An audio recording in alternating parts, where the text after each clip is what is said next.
നമസ്കാരം. കഴിഞ്ഞ 5 ദിവസമായി ലോകസഭയിലും രാജ്യസഭയിലും അദാനി, സമ്പൽ, മണിപ്പൂർ വിഷയങ്ങളൊക്കെ ഉയർത്തിക്കൊണ്ട് സഭ ബഹിഷ്കരിക്കുന്ന, സ്തംഭിപ്പിക്കുന്ന കാഴ്ചയാണ് നമ്മളൊക്കെ കണ്ടുകൊണ്ടിരിക്കുന്നത്. കഴിഞ്ഞ ദിവസം പോലും ലോകസഭ ആകെ കൂടിയത് 13 മിനിറ്റാണ്.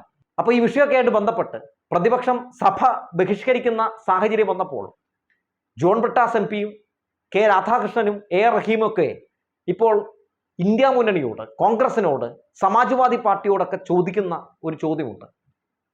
എന്തിനാണ് നമ്മൾ ഇങ്ങനെ സഭ ബഹിഷ്കരിക്കുന്നത്? സഭ ബഹിഷ്കരിച്ച് നമ്മൾ പുറത്തേക്ക് പോയാൽ അത് ഗുണം ചെയ്യുന്നത് കേന്ദ്ര സർക്കാരിനല്ലേ?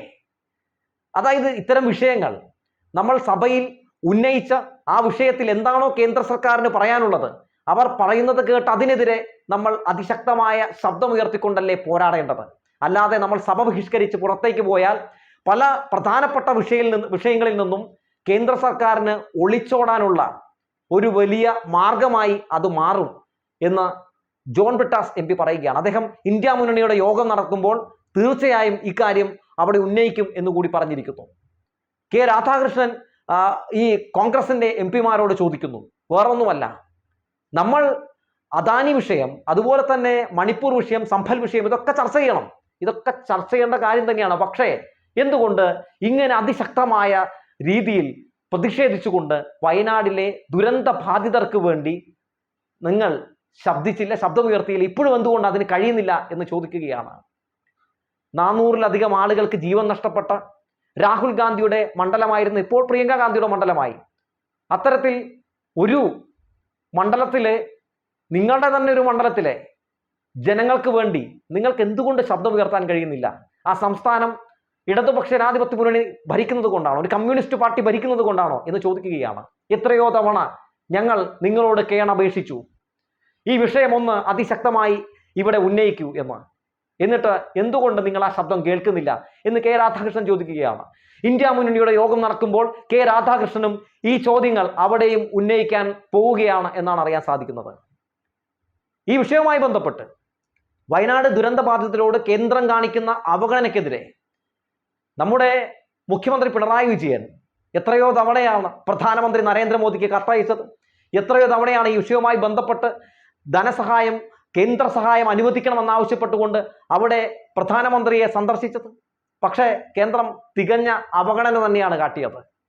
എന്നാൽ ഇത്തരത്തിൽ കടുത്ത അവഗണന കാണിക്കുമ്പോൾ കോൺഗ്രസ് എന്തുകൊണ്ട് ഈ വിഷയത്തിൽ ഇടപെട്ടുകൊണ്ട് കേന്ദ്രത്തിന്റെ സഹായം അങ്ങോട്ടേക്ക് എത്തിച്ചു കൊടുക്കാൻ ഒരു ശ്രമം നടത്തുന്നില്ല എന്നതൊരു പ്രധാനപ്പെട്ട ചോദ്യമല്ലേ?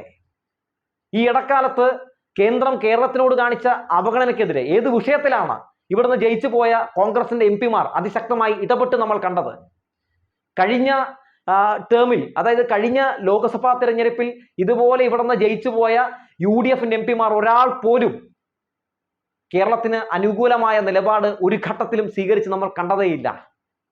ഓരോ ഘട്ടത്തിലും കേരളത്തിൽ നിന്ന് ജയിച്ചു പോയ UDF എം പിമാരെ കണ്ട് നമ്മൾ നേരിടുന്ന സാമ്പത്തിക പ്രതിസന്ധികളെ അതിജീവിക്കാൻ വേണ്ടി നമുക്ക് കിട്ടാനുള്ള ഫണ്ടുകൾ കേന്ദ്രം നൽകണം എന്ന് ആവശ്യപ്പെട്ടുകൊണ്ട് ശബ്ദമുയർത്തുമെന്ന് ചോദിച്ചപ്പോൾ മുഖം തിരിച്ചവരാണ് അവർ.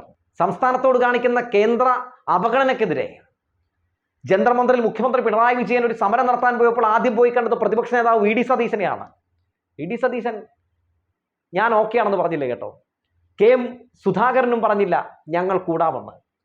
ഈ കഴിഞ്ഞ 2-3 ദിവസം മുമ്പ് വയനാട് ദുരന്ത ബാധിതർക്ക് വേണ്ടി ഒറ്റക്കെട്ടായിട്ട് നിങ്ങൾക്ക് സമരം നടത്തിക്കൂടെ എന്ന് മാധ്യമപ്രവർത്തകർ ചോദിച്ചപ്പോൾ പോലും ഒറ്റക്കെട്ടായി ഞങ്ങൾ സമരം നടത്തില്ല എന്നാണ് VD സതീശനും സംഘവും പറഞ്ഞത്. ഒറ്റക്കെട്ടായി ഒരു സമരം നടത്തുമ്പോൾ കിട്ടുന്ന റിസൾട്ട് അത് എത്ര വലുതാണെന്ന് ഞാൻ പറയേണ്ട കാര്യമില്ല. എന്തുകൊണ്ട് വയനാട് ജനതയ്ക്ക് വേണ്ടി ഈ എം പിമാർ ഒരക്ഷരം ഈ ലോകസഭയിൽ മിണ്ടുന്നില്ല എന്ന കാര്യം കൂടി എന്തായാലും VD സതീശന്റെ ആ പ്രതികരണത്തോടു കൂടി തന്നെ നമുക്ക് നന്നായി തന്നെ മനസ്സിലാക്കാൻ സാധിക്കുന്നുണ്ട്. എന്നാൽ ഇനി ഇടതുപക്ഷ പാർട്ടിയിലെ നേതാക്കൾ ഈ വിഷയം അതിശക്തമായി തന്നെ ഇന്ത്യ മുന്നണി യോഗത്തിൽ ഉയർത്താൻ തന്നെയാണ് തീരുമാനിച്ചിരിക്കുന്നത്.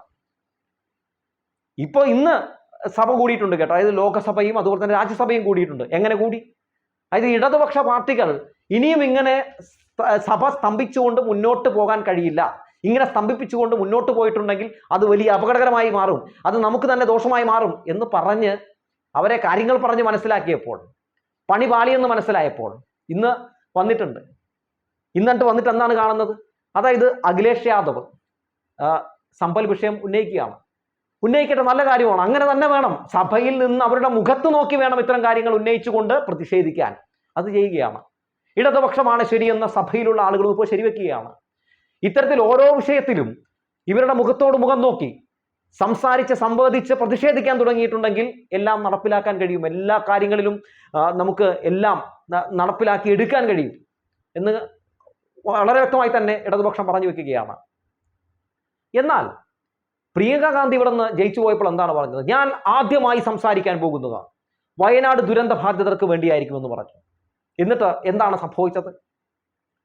പ്രിയങ്ക ഗാന്ധിയും ഈ പ്രതിഷേധങ്ങളിൽ പങ്കെടുത്ത് പ്രതിഷേധിച്ച് പുറത്തേക്ക് പോയി. എന്നാൽ പ്രിയങ്ക ഗാന്ധിക്ക് പറയാമല്ലോ, വയനാട്ടിലെ ഒരു കൂട്ടം ജനങ്ങൾ, എന്നെ ജയിപ്പിച്ചു വിട്ട ഒരു കൂട്ടം ജനങ്ങൾ അവിടെ കേന്ദ്ര സഹായം ലഭ്യമാകുന്നതിന് വേണ്ടി നോക്കിയിരിക്കുന്നുണ്ട്.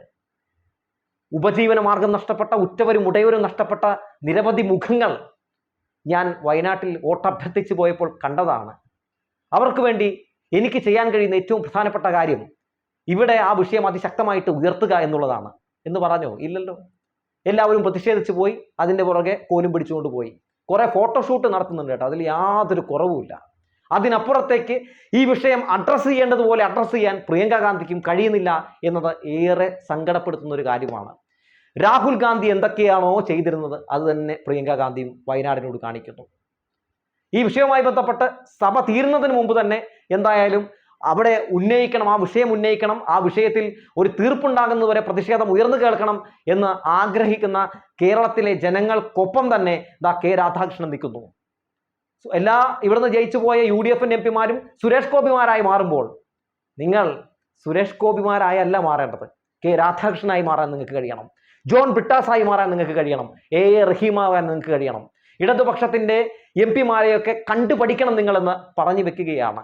കനൽ ഒരു തരി മതി എന്ന് ഇത്തരം വിഷയങ്ങളിൽ നമുക്ക് ഉറപ്പിച്ച് പറയാൻ കഴിയും. എന്തിനാണ് അധികം? ഇങ്ങനെ ഒരാൾ നട്ടല് നിവർത്തി ഇങ്ങനെ നിലപാടിൽ ഉറച്ചു നിൽക്കാനുണ്ടെങ്കിൽ അതിനെ പ്രോത്സാഹിപ്പിക്കാൻ, അതിന് കൈയടിക്കാൻ ഈ നാട്ടിലെ എല്ലാ ജനങ്ങളും ഉണ്ടാകും. ഈ നാട് ഒറ്റക്കെട്ടായി ഉണ്ടാകും എന്ന് പറയാതെ വയ്യ. നമുക്കറിയാമല്ലോ, ഈ നമ്മുടെ കേന്ദ്രം കേരളത്തിനോട് കാണിക്കുന്ന അവഗണനയുടെ എല്ലാ ഘട്ടങ്ങളിലും നമ്മുടെ കോൺഗ്രസിന്റെ സംഭാവന എന്തായിരുന്നു? അവർക്കൊപ്പം നിൽക്കുന്ന സംഭാവനയല്ലേ എന്ന് നമുക്ക് പറയാമല്ലോ. ഒരു ഘട്ടത്തിൽ പോലും നമുക്കൊരു താങ്ങായി തണലായി ഈ പറയുന്ന രാഹുൽ ഗാന്ധിയോ അല്ലെങ്കിൽ രാഹുൽ ഗാന്ധിയുടെ പാർട്ടിയോ നിൽക്കുന്ന സാഹചര്യം ഉണ്ടായിട്ടില്ലല്ലോ.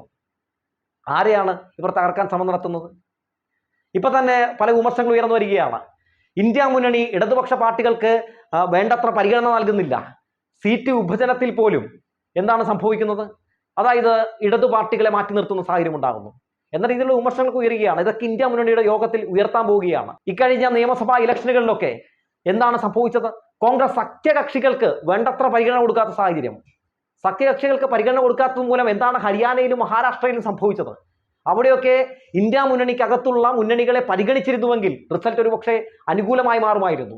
എന്നാൽ ഞങ്ങൾ ഒരു മുന്നണിയുമായി അല്ലെങ്കിൽ ഇന്ത്യ മുന്നണിയിലെ മറ്റ് മുന്നണികളുമായി ഒരു കൂട്ടുകെട്ടിനും ഇത്തരം സന്ദർഭങ്ങളിലില്ല എന്ന് പറഞ്ഞുകൊണ്ട് ഒറ്റയ്ക്ക് അധികാരം പിടിക്കാൻ വേണ്ടി ഇറങ്ങിയതാണ്. അവസാനം മൂക്കുകുത്തി നിലത്ത് വീണു.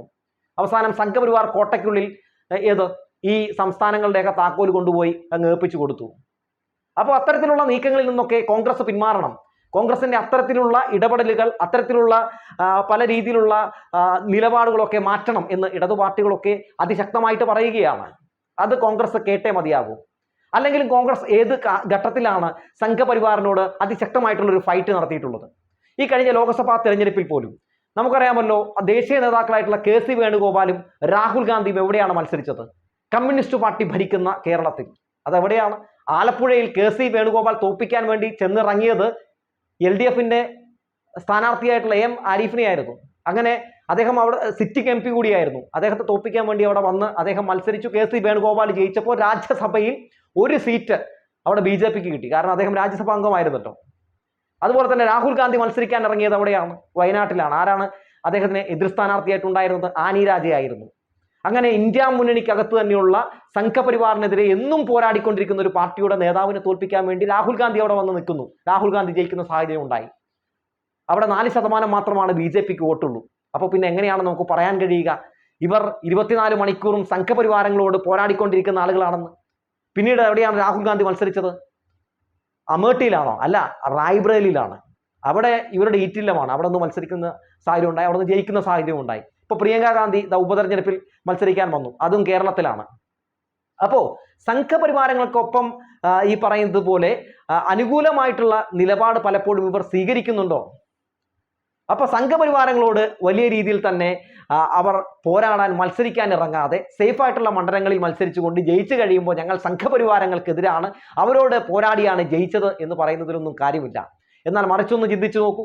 അതായത് ഇത്തരം നേതാക്കൾ, രാഹുൽ ഗാന്ധിയെ പോലെ, പ്രിയങ്ക ഗാന്ധിയെ പോലുള്ള നേതാക്കളൊക്കെ സംഘപരിവാറിന്റെ BJPയുടെ ഒതുക്കുകോട്ടകളിൽ മത്സരിച്ച് അവരെ തോൽപ്പിച്ചുകൊണ്ട് ഇവിടെ അവർ അധികാരത്തിലെത്തുകയാണെങ്കിൽ, അവർ MP-മാരായിട്ട് വരികയാണെങ്കിൽ MP-മാരുടെ എണ്ണം വർദ്ധിക്കുന്ന സാഹചര്യം ഉണ്ടാകും. അങ്ങനെ വരുമ്പോൾ ഇന്ത്യ മുന്നണിക്ക് മുന്നേറ്റം നടത്താൻ കഴിയും. അങ്ങനെ വരുമ്പോൾ രാജ്യം പിടിക്കാൻ ഇന്ത്യ മുന്നണിക്ക് കഴിയും എന്നതാണ് വസ്തുത.